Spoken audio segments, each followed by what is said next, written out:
মসজিদে আসতে পেরে আপনারা খুশি না বেজার? অল্প না বেশি?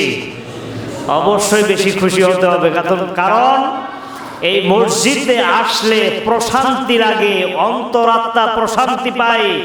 মসজিদে আসলে আপনাদের অন্তরটা ভালো লাগে না খারাপ লাগে? ভালো লাগে, কারণ মসজিদ আল্লাহর ঘর। এই ঘরের চাইতে পৃথিবীতে আর শ্রেষ্ঠ ঘর নাই। এই ঘরকে কেন্দ্র করে কিছু কার্যক্রম পরিচালিত হয়। এই কার্যক্রমগুলোর মধ্যে কি কি কাজ করা যাবে এবং কি ধরনের কাজ করা যাবে না, এবং এই ঘরের দায়িত্বশীল রক্ষক বেক্ষক এবং দায়িত্বশীল হিসেবে কারা উপস্থিত থাকবে, কারা এই কাজগুলো করবে, এইটা সম্পর্কে আজকের আলোচনা। আজকের সমাজ ব্যবস্থা, রাষ্ট্রীয় ব্যবস্থার কারণে আমাদের বিভিন্ন সময়, এই বাবু কথা বলো না, বিভিন্ন সময় বিভিন্নভাবে আমরা যে কাজগুলো করে থাকি, বিশেষ করে মসজিদ কেন্দ্রিক, ঈদগাহ, গোরস্থান এবং ইসলামী ধর্মীয় প্রতিষ্ঠান কেন্দ্রিক যে কাজগুলো আমরা করে থাকি, এবং এইগুলো জায়গায় কিছু লোক নিয়োগ হয়। এই লোকগুলো, মানুষগুলো কেমন মানুষ নিয়োগ হবে, কেমন ভাবে এই প্রতিষ্ঠান পরিচালিত হবে, এর কিছু নিয়ম শৃঙ্খলা, আইন কানুন আছে না এমনি মন যা চায় তাই হবে? নির্দিষ্ট কিছু নিয়ম শৃঙ্খলা অবশ্যই আছে, নাকি বলেন? প্রত্যেকটা কাজ করতে হলে আপনাকে সুন্নাত অনুযায়ী করতে হবে, রাসূলের আদর্শ অনুযায়ী করতে হবে। একজন কৃষকও যখন নাঙল বয়, একজন কৃষক যখন পাওয়ার টিলার অথবা গরুর নাঙল বয়, তাকে নিয়ম শৃঙ্খলা মেনেই করতে হয়। সব সময় দেখবেন এই কৃষক যখন নাঙল বয় তখন ডান দিক থেকে বাম দিকে যায় না, বাম দিক থেকে ডান দিকে আসে, উল্টা আসে না। নিয়ম হলো একজন কৃষক ও নাঙল বইতে লাগলেও সে কি করে, আগে ডান দিক থেকে গিয়ে তারপরে বাম দিকে আসে। এটাই হচ্ছে নিয়ম। যে কোনো কাজ করার কিছু নিয়ম শৃঙ্খলা আছে। এই মসজিদের কিছু নিয়ম শৃঙ্খলা আছে, আদব আছে। এই আদবগুলো নিয়ে মসজিদের কারা দায়িত্ব পালন করবে, এইগুলো নিয়েই আজকের আলোচনা। আমরা কোরআন থেকে আলোচনা করার চেষ্টা করব, হাদিস থেকে আলোচনা করার চেষ্টা করব ইনশাআল্লাহ।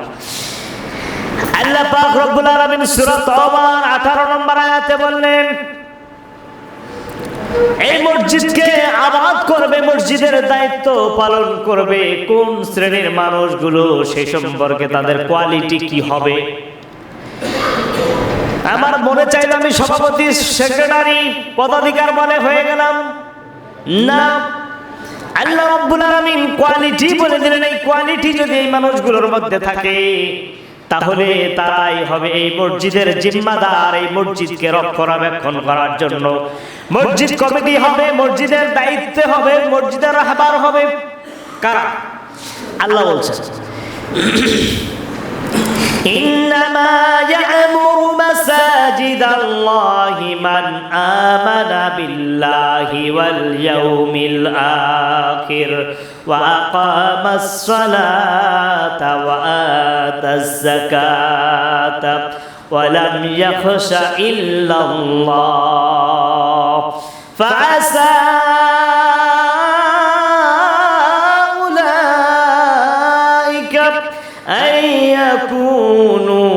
মিনাল মুহতাদিন।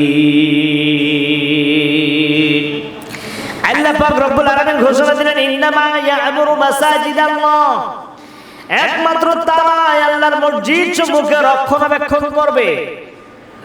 মসজিদ কমিটি হবে তারাই। কারা? যাদের এই যে কোয়ালিটি গুলো থাকবে, আল্লাহ রাব্বুল আলামিন বললেন তাদের কোয়ালিটি গুলো, যারা মসজিদের রক্ষণাবেক্ষণ করবে। এক নাম্বার কোয়ালিটি হলো মান আমানা বিল্লাহ। এক নাম্বার হচ্ছে যে যারা মসজিদ কমিটিতে আসবে, এক নাম্বার হচ্ছে তাদের ঈমান আনা লাগবে। কোনো বেঈমান মসজিদের কমিটি হতে পারবে না। হতে পারবে নাকি? মনে যা চায় পদাধিকার বলে আমি কমিটির সভাপতি, সেক্রেটারি হয়ে গেলাম, এমনটি নয়, এটা একটা ইবাদতখানা। এখানে যাকে তাকে পারমিশন দেওয়া যাবে না, তার যত বড় সম্পদের মালিক হোক না কেন, যত পাওয়ারফুল লিডার হোক না কেন। এইখানে আল্লাহর বিধান অনুযায়ী, আল্লাহর কথা অনুযায়ী তারাই শুধু রক্ষণাবেক্ষণের দায়িত্ব পালন করবে। এর কোয়ালিটি ঘোষণা করেছেন কে? কথা বলেন কে? আল্লাহ। আল্লাহ বললেন মান আমানা বিল্লাহ, কোন বেঈমান কোন মসজিদের কমিটি হতে পারবে না। এক নাম্বার হলো তাদের কোয়ালিটি হলো ইমানদার হতে হবে। কেমন ইমানদার? এমন ইমানদার হলে চলবে না সকালে ইমান আছে বিকালে ইমান নাই, বিকালে ইমানদার সকালে বেঈমান হয়ে যায়। স্থায়ী ইমানদার হতে হবে। আল্লাহ বললেন ওয়াল ইয়াউমিল আখির, 2 নম্বর কোয়ালিফিকেশন বললেন। 2 নম্বর কোয়ালিটি কি হবে? আল্লাহ বললেন ওয়াল ইয়াউমিল আখির, এমন লোক হবে যারা পরকালকে বিশ্বাস করে।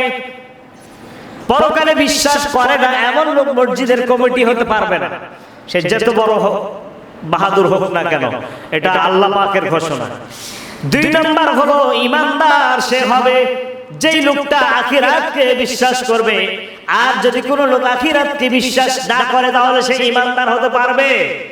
কারণ ইমানদার হতে হলে 7টা বিষয় তাকে বিশ্বাস করা লাগবে। তার মধ্যে একটা হচ্ছে আখিরাতকে বিশ্বাস করতে হবে, পরকাল বিশ্বাস করতে হবে, মৃত্যুর পরবর্তী জীবন। আল্লাহ রাব্বুল আলামিন অনন্তকাল যে জীবনটাকে রেখে দিয়েছেন, যে জীবনের শুরু আছে কোনো শেষ নাই, এমন একটা জীবন আল্লাহ পাক রেখে দিয়েছেন। এই জীবনকে বিশ্বাস করতে হবে এই ইমানদার ব্যক্তি, তাহলে তখন সে ইমানদার হবে। ওয়াকামাস সালাত, 3 নম্বর কোয়ালিটি হবে এই লোকটা সালাত